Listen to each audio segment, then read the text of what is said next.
Hello good morning guys. आज चाहिँ म तपाईहरुलाई यो कटर मेसिनलाई टेबल स मेसिन कसरी बनाउने म तपाईहरुलाई यो कटर मेसिन त चिन्नुहुन्छ होला। यसलाई टेबल स मा कसरी राख्ने म तपाईहरुलाई डिटेल्समा जानकारी दिँदै छु। टेबल मा सेट गर्नको लागि चाहिँ पहिला हामीले यहाँ दुलो पार्ने टक्क नट अडाउनको लागि र हाम्रो यहाँ चारवटा नट पनि छ। अन्त यो चाहिँ हाम्रो यो चाहिँ बटमको लागि हो, छेक्नु फ्लेक्सिबल हुन्छ। अहिले देखाउने छु र हामीले यो जुन छ यो नाप अनुसारको चाहिँ दुलोहरु खोपिसकेछौं। अब यसलाई चाहिँ हामी सेट गर्दै छौं।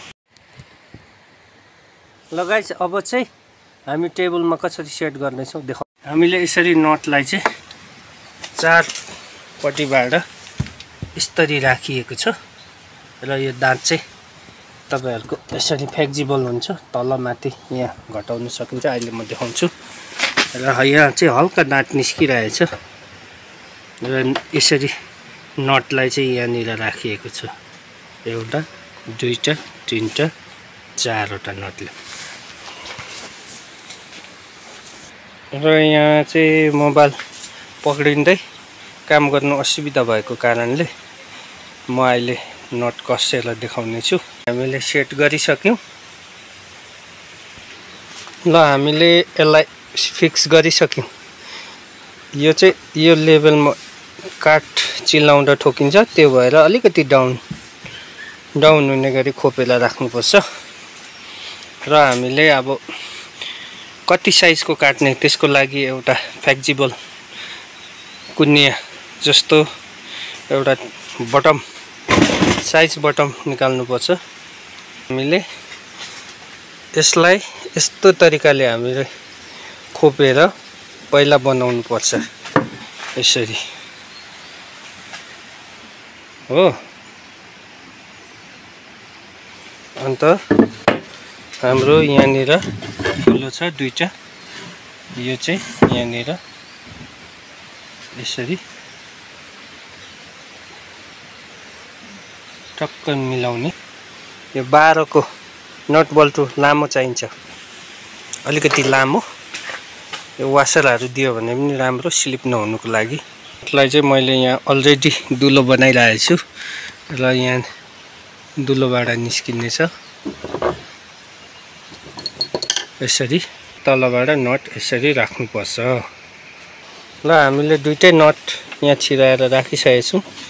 यो अलिकति असुविधा भयो भिडियो गर्ने र यो चाहिँ यसरी सर्छ है। हामीलाई जतिकोमा चाहिने ठक्क निकाल्यो, यो खोल्यो निकाल्यो, यसरी चिर्न सकिन्छ। यो चाहिँ मेरो एक हातले गर्दैछु, त्यही भएर अप्ठ्यारो भयो। भिडियो गर्ने मान्छे भयो भने चाहिँ यसरी दुई हातले, एउटा यतापट्टि समायो, एउटा हातले यता सट यसरी जति पनि निकाल्न सकिन्छ हामीले जुन साइजमा काट्ने।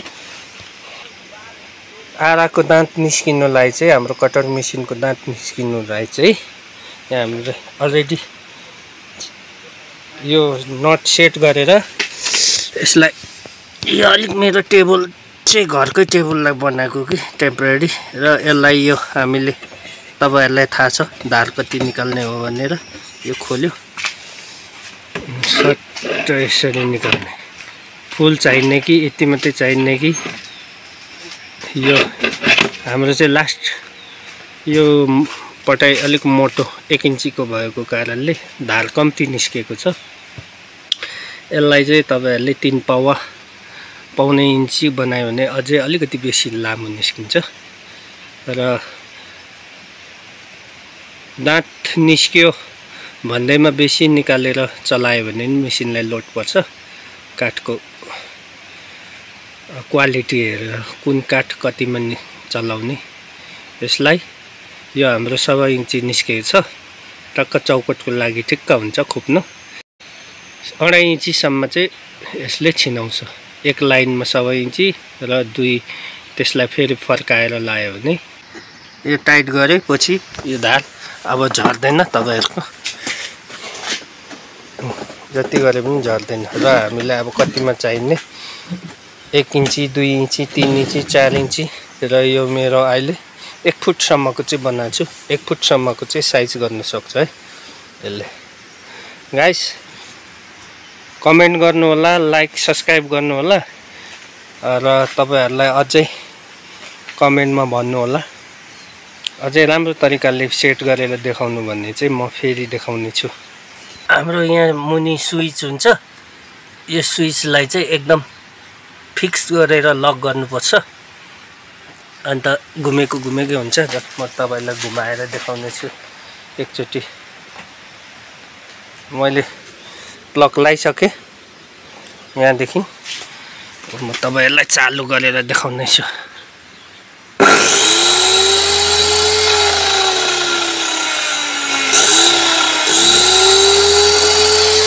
अब लक लगाइसकेको छु मैले यो घुमेकै हुन्छ गाइस म चाहिँ अब तपाईहरुलाई सानो डेमो देखाउन गइरहेको छु यो हाम्रो यहाँनिर पतला मोटो बिट छ यसलाई एक लेभलमा म निकालेर देखाउँदै छु र हामीलाई यो 3 सुताको चाहिएको छ भने म 3 सुतामा फिक्स गर्दै छु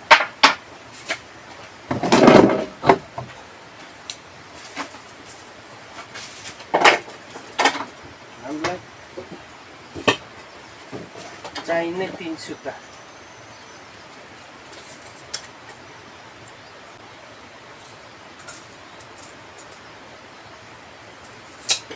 र मैले सेट गरिसकेको छु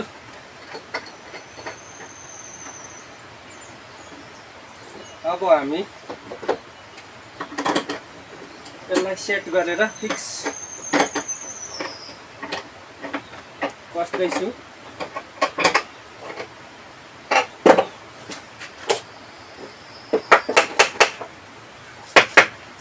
र हाम्रो यो फिक्स भइसकेको छ टेबल पनि हल्लिने जग्गामा परेछ केबल नहल्लेको राम्रो भन्छ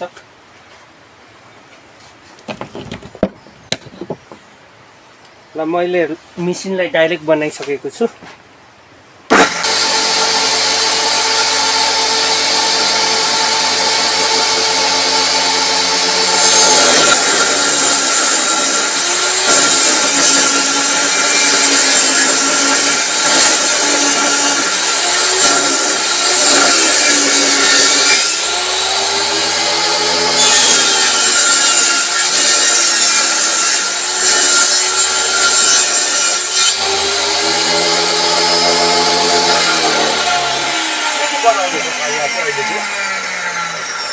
यहाँदेखि यहाँसम्म हेर्नु होला खोइ गिटार त छैन तल्लो छ किचनमा होला एक साइज के बनाउनु भएको भनेको नि